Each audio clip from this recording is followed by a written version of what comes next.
Hey, what's up, guys? This would be my first commentary, so bear with me today. But this would be a review for the Street Fighter Cross Tekken Fightpad. Now, I would have it in front of me right here, but I returned it within the first week back to GameStop because it's terrible. I'll go over a couple of reasons in a minute, but I'll go over the pros and the cons first. The first thing about it is that it's very comfortable. It feels basically like you're holding a flatter version of the PS3 controller. It's easy to get used to since it's basically the same thing as a PS3 controller, just a couple of extended buttons, which makes it slightly longer but not bigger. The next thing was kind of like not really like a pro, but I mean the artwork on it was okay, so you can deal with that.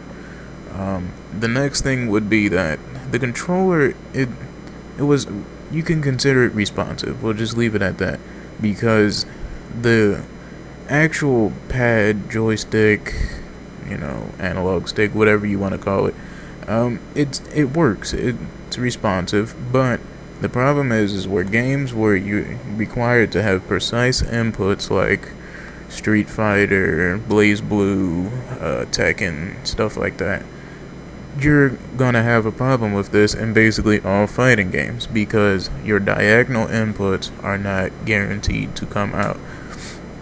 Now, what I mean by that is that I wouldn't have known that there was a problem with this controller until I not bought, but I played Blaze Blue. I think that I bought it, but when I went on there, I was playing as Iron Tiger. He has a move where you have to do two full circles in order to do one of his drive moves.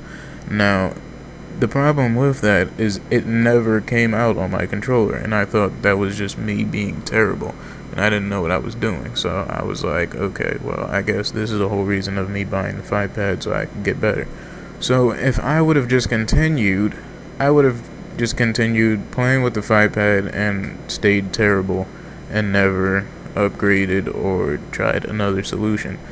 But me being me, I opened up the inputs, and the inputs were not coming out properly.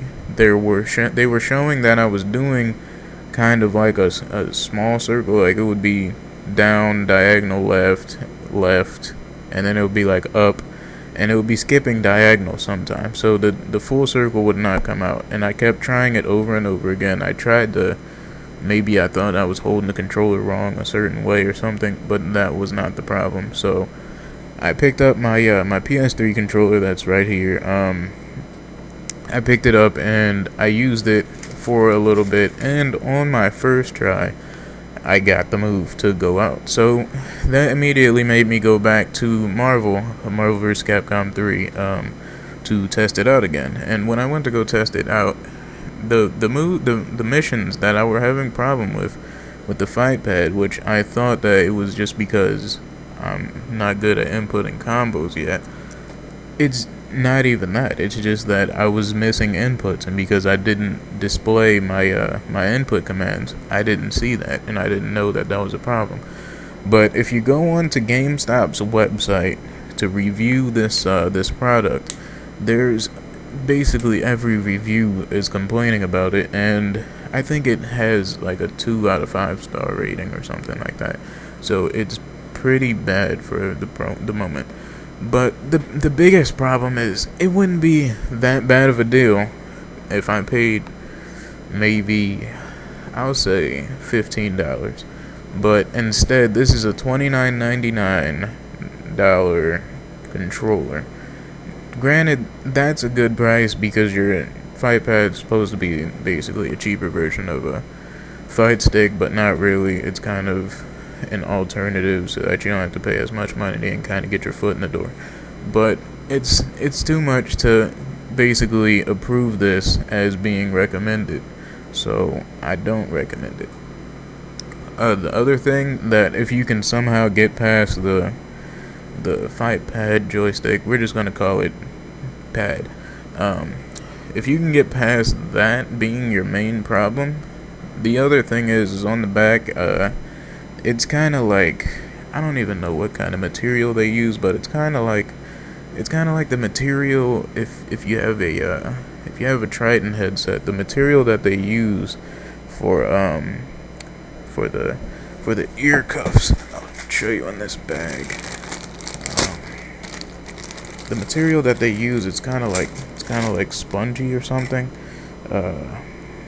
It's not really like this, but it's more like this little foam right here. The kind of material that they use in that is basically like the same feeling on the back of the controller, and it attracts fingerprints pretty badly. So that's not really something that you want to see, but it's not that big of a deal unless you're like me and you don't want people to come over your house and see a bunch of fingerprints on the back of your controller. But other than that, the controller looked pretty good artwork wise. The layout, I didn't really get the layout. I don't know, somebody else is gonna have to tell me if that's the way that all fight pads look, but the way that the button layout would be, starting from the left, it would be square at the top, X at the bottom, circle, and then triangle, or triangle and then circle, I mean. And then it was R1 and R2. And then the triggers, like these triggers that are on the controller, on the PS3 controller, you don't have these, you have these. Those triggers would be L1 and L2. So this would be L1 and then this would be L2. So I had to kind of get used to that, but I mean, it's not that big of a deal to get used to. So once you get used to that, that's not really that big of a deal. But basically the good thing was when I bought it, I thought, you know, this is an officially licensed Mad Catz controller, so this should be great. This should be working at least novice, and I shouldn't have any problems with it. But that wasn't the case, as you can see. So I'm gonna just show you to prove to you. I don't know if you're gonna be able to see it, but this was returned Street Fighter Tekken Fightpad, $29.99, and I didn't like it. That was the reason. So I bought it on a Friday. Since GameStop's closed over the weekend, I returned it that following Monday. So the whole thing is that, you know, it's an okay pad if you can get past the pad part, but everything else is, I mean, I could have probably got something different for the value. Like there is a fight pad at GameStop that's, I believe, $15. It's a black controller. If you go to GameStop, it's a black controller. The analog stick actually clicks. It's an actual analog stick and not a pad. The way that the Mad Catz fight pad is kind of like the D-pad of the PS3 controller. If I can show you, it's kind of like the D-pad of the PS3 controller, but just expanded. So it's a difference. It's actually like an analog stick like this. So that's the biggest difference. If you can get past that, you know, you can probably get the other one. I've seen a couple of reviews. They're saying that it's okay to start off with. It's not bad, but it's not the best either. So, I mean, paying that for something that's actually recommended as novice and paying $15 less, I'm pretty sure that an all-black kind of crusty looking controller isn't that big of a deal unless you're really that much into artwork. You love the Street Fighter Cross Tekken controller. You want it, you want to play with it, and you want to master it. It's not going to really happen because of the way that it's designed, but if you can make it happen, then hey, good luck to you. But that's basically about it.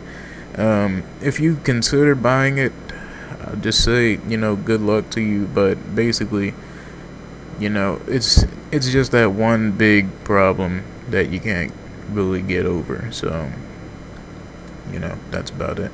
But alright guys, thanks for listening to my first you know, commentary, and I'll talk to you guys later.